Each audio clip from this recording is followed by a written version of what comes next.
Week 9 Critical Thinking Questions. Study Question 2, page 204. What are some of the analogies and disanalogies between canine and human profiling?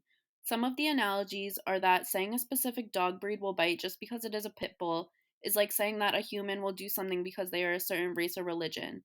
When we say a specific dog breed is dangerous, they give the example in the textbook is that it's like charging a specific group more for car insurance depending on specific traits they possess, like if they're younger or older, male or female. Meanwhile, we do not actually know how each specific dog is trained to act, just like we do not know which person, relying on just their traits, will get into a car accident. A disanalogy is that dogs are able to be bred in certain ways that could make them dangerous. Humans are not the same in this sense because a human isn't born with potentially dangerous traits just because of how they were made. Study question 1, page 215. How would you argue with the tobacco company spokesperson who said smoking increases the risk factor of getting lung cancer, but there is no proof that smoking causes lung cancer? I would argue that if they already are stating that smoking increases risk to lung cancer, then there is a correlation that smoking does significantly damage the lungs. Although there is no proof, I'm sure many smokers would contest to smoking being the cause of their lung cancer. Additionally, they would not want to explicitly state that it could probably cause lung cancer for marketing and branding purposes. Question 5, page 217, exercise 8 2. Distinguish between a necessary connection between two events and a necessary condition for an event. Necessary connections are expectations that are usually formulated by practice.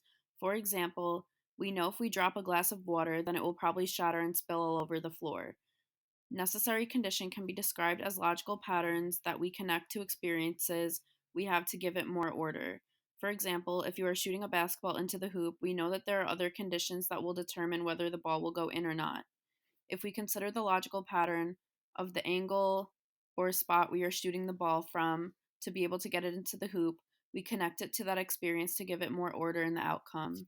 Question 6, page 217, exercise 8 2. Do you know what the experience of deja vu is? How could deja vu be seen as an instance of reasoning by analogy? Deja vu is a feeling that we get that we have already experienced a present situation. This can be seen as reasoning by analogy because reasoning by analogy depends on our background knowledge and how our reasoning correlates with this background knowledge. This makes sense because the reason we get deja vu is because we are getting a feeling that we have already felt before, which would take background knowledge to realize. Then we try to connect that background knowledge to our experiences. Question 7, page 217, exercise 8 2. Explain the following quotation from Bertrand Russell. The whole problem with the world is that fools and fanatics are always so certain of themselves, but wiser people so full of doubts. This quotation means that people who are narrow minded refuse to branch out and learn things that may challenge their beliefs, which does not lead to gaining any perspective or knowledge. People who are wiser are typically up to having their beliefs challenged and having conversations so they could gain perspective and knowledge on situations.